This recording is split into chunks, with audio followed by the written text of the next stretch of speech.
Hello and welcome to episode 35 of the Braindrizzle podcast. This week we have an actual topic and a guest returning for the second time, Andrew Maynard from the Riskbites YouTube channel. Welcome back, Andrew. Hi, good to be back, Hugh. Yeah, so this week we are going to, like I said, have an actual coherent topic discussing the recent 23andMe sort of versus FDA decision, because Andrew made a very sort of concise video sort of explaining that whole situation, and we'll link that video. But if you don't mind, Andrew, could you give people sort of the bullet points in case they haven't seen your video? Sure. So 23andMe is a company that for the last several years has been providing direct-to-consumer genetic tests. So you can send a spit sample off, and in a few weeks' time they'll give you access to a report that tells you everything from the most likely color of your eyes to whether you've got wet or dry earwax to your potential risk associated with a number of different diseases. And it's a service which was designed in part to educate you about what your genome tells you about your likelihood of doing certain things or having certain health outcomes in your life, as well as telling you things like who your ancestors might have been, who you're related to. FDA have been very uncomfortable about this for a number of years and have been talking to the company because in their eyes this service is a medical device, something that they regulate. And things came to a head at the end of last week where FDA sent a very strong letter to the company saying you are out of compliance. This is a medical device that requires certain assurances of accuracy, and we haven't had those assurances from you, and if you don't give them to us, we are going to shut you down. We are going to give you a cease and desist order from selling this product in the US market. And so that's where we are at the moment. So now, based on this, has 23andMe actually stopped and started doing what they've asked, or have they just sort of kept going? So 23andMe are still selling the kits. They've put out a fairly brief notice saying that they're trying as hard as possible to work with FDA. This is a very regrettable situation, and they certainly don't want to get on the wrong side of the FDA, but they are still actually selling their service at this moment. So now I think the sort of FDA's claim is a bit of a gray area because it's such a new technology. So let's start with you, Andrew. I want to get your opinion, and then we'll talk about our opinion. Yeah, so it is a challenge, and it really depends how you look at it as to whether this is really stretching FDA or not. And I come down on the side where I think this is a new area that FDA is really struggling with.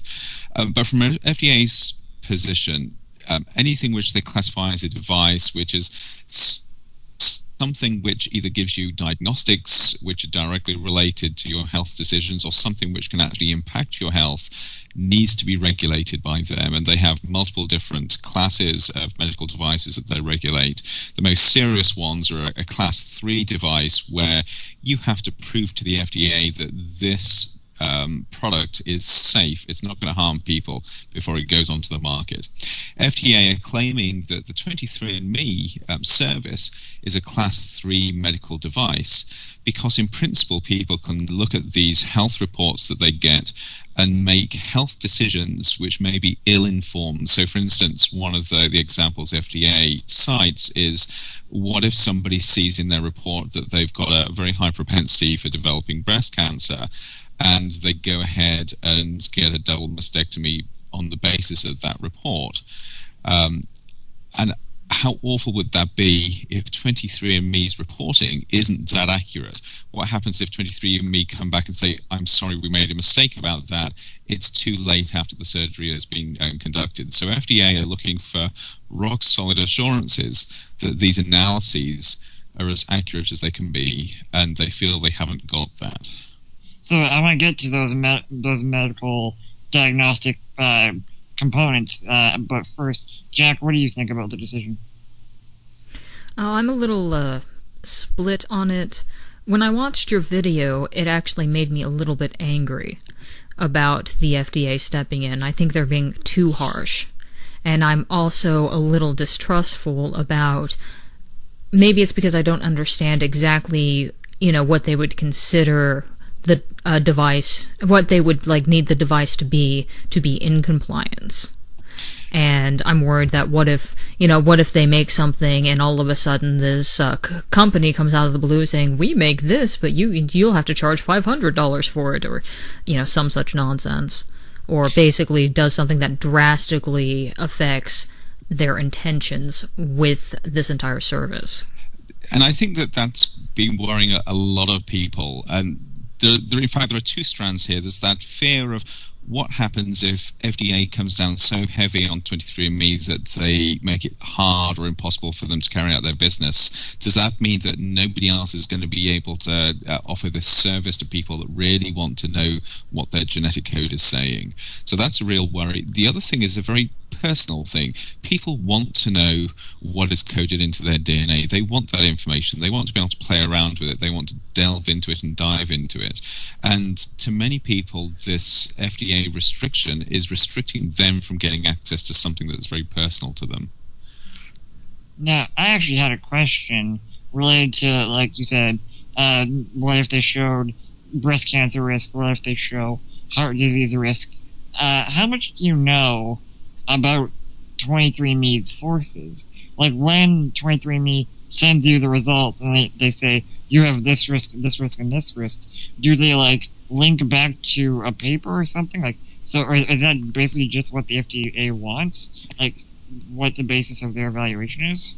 I think FDA want more than that. So 23andMe do a couple of things. First of all, they use a certified laboratory for carrying out the analyses. So those analyses are probably as good as you can get at the moment. But then so those analyses just tell you what the genetic sequence of small portions of your genome are. They then compare that with published information on how those genetic sequences correlate with different health endpoints and different diseases. And then the uncertainty is in how strong those correlations are. Have 23andMe read the science correctly, or is there still so much uncertainty over that science that they're being misleading? Now, to 23andMe's credit, they make it very clear that this is an evolving area, that you really can't use their analyses to make life-changing decisions. This is information rather than decisional information. Nevertheless, the likelihood is that people are going to be looking at this and trying to make decisions on it. Well, I have a question, is that other than the fact that 23andMe does a lot of different points of analysis, is there a major difference between the 23andMe kit and if you were to go in and get a sort of specific genetic test if you knew you had something and the doctor wanted to know more about it in terms of the quality of the correlation? Sure. Well, one of the big differences is the cost. 23andMe is a lot cheaper than actually going for an official test through your physician. In terms of the actual test results, there's unlikely to be that much difference. It all comes down both to the interpretation and the counseling. So if you were to go to your doctor and say, I'm concerned about this, he authorized the test, you sent away your saliva or your blood sample, the results came back, that would then be much more professionally correlated with the state of the science, but also you'd have a counselor who would sit down with you and walk through the analysis and walk through the possible options of what this actually meant to you. With the 23andMe service, you don't get that counseling part of it. It's really up to you to decide what you do with your data. Right, I see. Now, have there actually ever been instances where someone has done something a little bit overzealous with these results, or is this a very preemptive sort of? I'm not aware of any cases, though it wouldn't surprise me if there are some cases. And the reason I say that is if you get your 23andMe test and you go back in and see the results, it's fairly specific. It'll give you a number of reports on very specific health risks, and it will begin to talk about how you can take preemptive action to minimize the impact of those health risks. So to somebody that is fairly desperate to avoid something or live a healthier life, this is almost like throwing them a lifeline, and there are going to be some people that are going to be grasping onto that lifeline despite all the caveats that there are here. I feel like I have to agree with Jack that maybe the FDA is being a little bit too overcautious, because while I can see that some people would go a bit too far with sort of statistics of their genetics, I think people probably do a lot more medical things based off things that aren't even science. I think you're right. I mean, if you look at everything that people do, it's incredibly broad, all the way from dietary supplements to alternative medicines to really sort of fringe things. And I think so I'm actually with you here. I actually think that people are both more sensible than we sometimes give them credit for, and in an area like this, the benefits of them being able to make sense of themselves are much greater than the risks. But I guess there always are chances of people making foolish decisions, and unfortunately this is one area that FDA does have regulatory control over, so that they can actually step in and do something with that control. Yeah, I guess.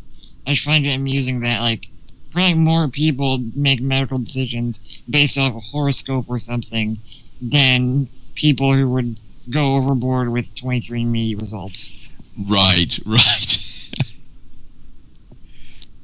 So, in the short term, could 23andMe get out of hot water if they just started giving people, like, the sort of anecdotal things, like the earwax type in the eye color and the ancestry, and they, like, put the medical stuff on the back burner?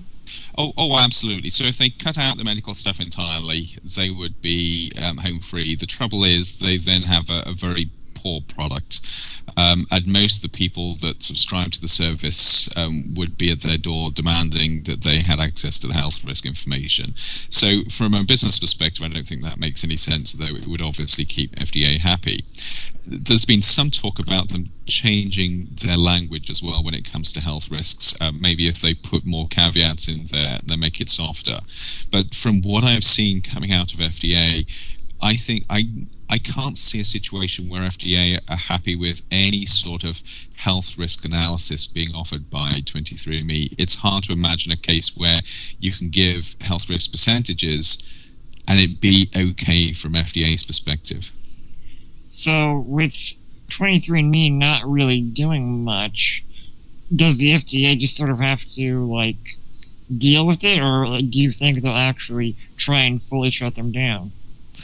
At the moment, based on the tone of the letter that they sent the other day, I think if 23andMe doesn't do anything, FDA will take legal action, which they can do, and they have a lot of muscle to be able to enforce. But obviously 23andMe is international, so if they got shut down in America, would they still be offering services elsewhere?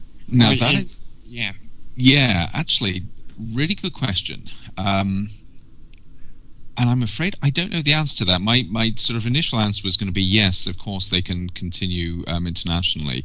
But being a US-based company, I don't know how much jurisdiction FDA has in terms of shutting down their activities overseas. It may be that FDA has actually got more power than you might imagine, but I honestly don't know the answer to that one. Because, I mean, it seems like if they only shut down the U.S. operations, it seems like a really easy get around. You just get a friend. Like, I'm in Canada. If Jack wants 23andMe, I order 23andMe, mail it to her, and then she mails it to me, and then I mail it back. Yeah, it's the sort of drugs through Canada situation all over again, isn't it? So yes, you could see that happening. I don't think that would be particularly good for a US company. I mean, it's a way of keeping in business, but they'd have to make a conscious decision to circumvent the regulations here, I think. Yeah, I guess. Well, it's interesting, and, like, do you see are there any services like this? Obviously, 23andMe is really the only one that does this kind of whole genome thing. but are there other companies in this sort of area that could face scrutiny? Like now the FDA is actually starting to do things. There have been 2 or 3 companies that have offered similar services, direct-to-consumer genetic profiling. At least a couple of those have actually sort of come out of that market because they were struggling so much and have just started offering professional services. So at the moment, 23andMe is really the only significant game in town. Although that dynamic could change, there are certainly other companies there waiting in the wings. But that said, if the ruling stands against 23andMe, it's really hard to see how other companies could actually fill that space. Well, I'm sure that if 23andMe was taken down, some other company doing the same thing would find a way to make their language like perfectly legal and start supplementing the. I guess that's the business niche. Yeah. But it would be sad, I think, and this is speaking personally rather than from a regulatory perspective. I think the evidence so far is that people have been empowered by the information they've been given with this, and more than that, it's actually led to an increase in understanding on how you can begin to develop and build these correlations between genetic sequences and health outputs or endpoints. I see. Well, it's definitely going to be interesting. Like, how fast do you think the situation is going to develop? Like a few weeks or a few months, or? I guess the date that FDA gave 23andMe was early December. What was it? December the 16th. I'm just trying to read back through my my stuff in the letter. Either way, in fact, yes, 23andMe had 15 working days from the letter being issued to take action. So this is going to play out really rapidly. If something doesn't happen within that 15-day window, you're going to see, in fact, even if it does happen at the end of that 15-day window, you're either going to see FDA saying they're in negotiations to try and get 23andMe fully operational, or they're going to be shut down. Well, it'll be interesting to see what happens. Yes, and whichever way it goes, I think there's going to be a lot of fallout because this situation is both forcing the FDA to think and probably rethink how they're going to regulate some of these growing technologies, which are giving people a lot of personal information about their lives and their health. At the same time, it's going to force some really deep thinking with companies that are actually providing this information. So I think this is one of those pivotal points where a lot is going to change in terms of this, for want of a better word, this quantified self movement, which is growing in momentum at the moment, where people are gathering and using this personal information. And this is one of those cases which is going to dictate which way this quantified self movement is going to go. I realize it's hard to keep up with comments and whatnot, but based on your video, or based on like articles you've seen, how do you think public opinion is leaning toward FDA or toward 23andMe? It's certainly split, but I think it's leaning slightly towards 23andMe from what I've read, although it's very hard to gauge just by reading commentaries. There have been 1 or 2 commentaries that have pointed out that actually the correlations 23andMe have been trying to place together between genetic sequences and diseases aren't working out as well as they originally thought they should, because biology is just too complicated, or far more complicated than we thought. And there are some commentators that feel that actually this is a service that isn't going to promise or deliver what it promised to deliver. On the other hand, there are a lot of people out there that are very excited about this, even just excited about learning more about themselves. And that seems to be the slight balance of opinion at the moment, that this is a brand new, exciting field, and FDA are just being curmudgeonly and not letting this go ahead. Yeah. Well, I think, I don't know, my opinion is, again, sort of divided. But because I haven't done 23andMe, I don't know how many disclaimers they have on their medical section, or maybe they just have like a terms of use that no one reads, like every other terms of use. They have quite a few disclaimers. I'm just trying to. So I haven't done it, but my two children have. And because at their age when they did it, I actually have access to all of their stuff. And the disclaimers are actually fairly sort of blatant here. So in fact, I can look at all the health-related stuff. And it says at the bottom of this fairly clearly, it says who did the tests, and then it says the tests haven't been approved by the FDA, and then it says the information on this page is intended for research and educational purposes only, and it's not for diagnostic use. And so it's pretty obvious and pretty clear. So now, with them potentially being shut down, do you think you might get it in before they get shut down? Well, so I was seriously thinking about that. The trouble is, even if you sort of get your spit test and send it in, it takes a few weeks for them to do the analysis. So the chances are, if they are shut down, it would be illegal for them to send me my analysis back. So I'm going to wait till all this washes out. Well, I think we've talked about that a lot. So unless you want to talk more about sweet potatoes, you might want to explain that comment. Yeah. Actually, by the way, I'm impressed you got the FDA video out in a day, and I realized how much production goes into one of your videos. So I was impressed that you released the FDA video in a day, and then like a day or two after, the day of this recording on a Wednesday, you released a video just confused about candied yams. That's exactly it. So this week was actually supposed to be the Candied Yams video, and the 23andMe thing just took over on Monday, so I really scrambled Monday evening to put together something short for that. I see. Well, we're going to link your FDA video and your whole channel, obviously. So if you want to see either that video or the Candied Yams video, yeah, those are available. By the way, I have had... Have you actually had candied yams? Oh yes, I've even tried cooking it before, and so this is my dirty little secret. I actually really like it, which I didn't admit in the video, but it is bizarre. See, I think why it's so good, the one time I had it, we didn't add too much sugar. We had just a little bit of... Actually, we added brown sugar and butter.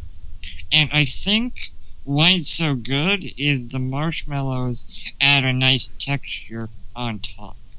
Yeah, I would agree with you. So, I guess if people find this video from that video, they'll know your dirty little secret. They will, yes. Well, Jack, unless you had something to add. I do. Okay. After I watched your video, I actually scuttled over to the 23andMe website, and I watched this one video that they have on there, which worked as a testimonial. Basically, a woman, apparently this is a true story. This woman had been having, stomach aches, and anemia her whole life, and she just felt like, well, that's just how my, stomach works. That's just what happens when I eat stuff. But she got this 23andMe thing just because, same reason everybody gets it, because, they want to find out if they're Native American or something. Well, I mean, that's why I would get it, to be perfectly honest, because I have no information of what tribe I came from, the ancestor came from back in the day, but that's neither here nor there. Anyway, she went down to she, ended up, looking at the medical part, and so did her doctor, and they actually ordered a test based on the information from the 23andMe to test for celiac disease, the thing where they can't have gluten. And she tested positive, and then she had her kids tested for the same disease, and one of them tested positive. So it was an instance of 23andMe being used to try to narrow something down to find out, if she had something or not. Yeah, it's really interesting. And it does make you wonder how many people would actually use it in this way, just as a first filter to get them asking the right questions and to working with their physician on identifying things that are wrong and fixing them. And in that way, it seems like a really powerful tool. Yeah, that's another thing. Now, to clarify myself, I can't remember if she got the test or if the doctor decided to have her get the test as just basically a cost-effective way of narrowing things down. I watched a couple of videos about it, and I might have gotten some wires crossed about Right. whose story was what. But that one stuck out, which could be the root of the FDA's concern that it is being used like that. Right. But to me, that's a positive thing. So if you go back to the FDA's example of the double mastectomy, I find it hard to get my head around this, because if you're going to have a double mastectomy, you've got to find a doctor who refers you. You've got to find a surgeon who actually does it. And I can't imagine a surgeon that will do it just because you wave a piece of paper in front of them and say 23andMe told you should do this. They're going to have a little bit more professional judgment than that. But Yeah, exactly. I'm assuming that if you wanted to do something that drastic, you would do other tests, like specific tests related to cancer. You would have thought so, yes. So yeah, I just thinking about that. It does seem kind of silly. Also, I wondered if 23andMe, like, even if it's not perfect, if it looks at all these things, how are they so much cheaper than like individual tests? Really good question, and I don't know anything about their business model, but I suspect that it's a combination of scale. They've got a very cheap collection system. They've got a lot of people having these tests, so they can. They've probably cut a deal with the lab where they can push these through very inexpensively. But you may also find that single tests within the medical system, the prices there are somewhat inflated, simply because there's a very different business model there. I guess. I think it's only like $100, right? It's $99. And actually, it's funny. I've heard some podcasts that were actually sponsored by 23andMe. Uh-huh. So hey, 23andMe, if you're still in business in 15 days, do consider sponsoring the Braindrizzle podcast, because we are on your side. We ought to send them this. I plan on treating them this, definitely. So that was interesting. We had serious discussion, yams, and then serious discussion again. It was a good evening. I wish I had some yams.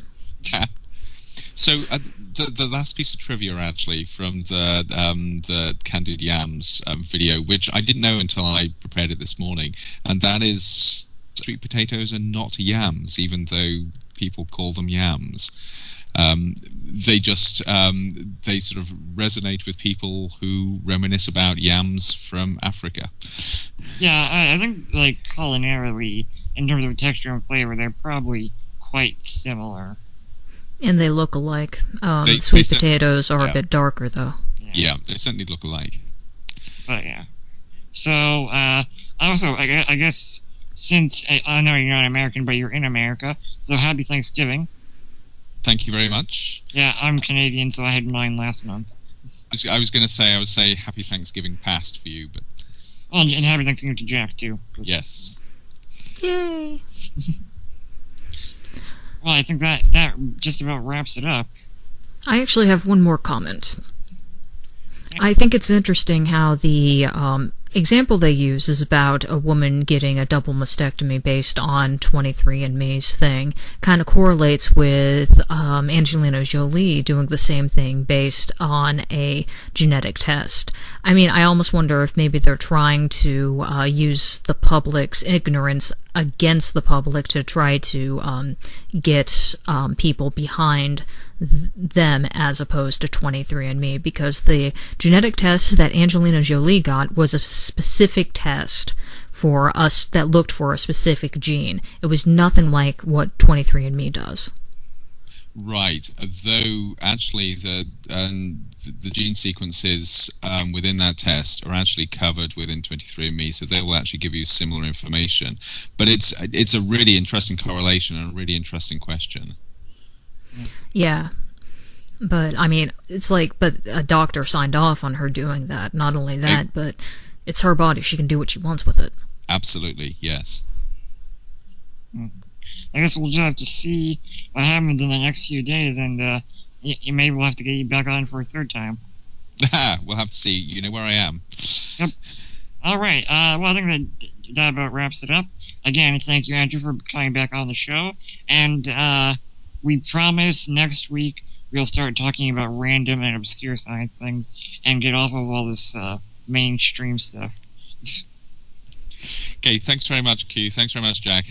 All right, and we'll probably cut it there. Thank you very much, Andrew. Bye. Bye. Thanks. Boop. Bye. I'll hang you up. Boop.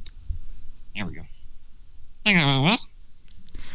I do too. Please tell me the recording didn't fuck up at all. Nope. Hooray! It went perfect, although my hips hurt because I basically decided to stand exactly still. Well, sit exactly still. I am thirsty as balls. 1 second. Okay.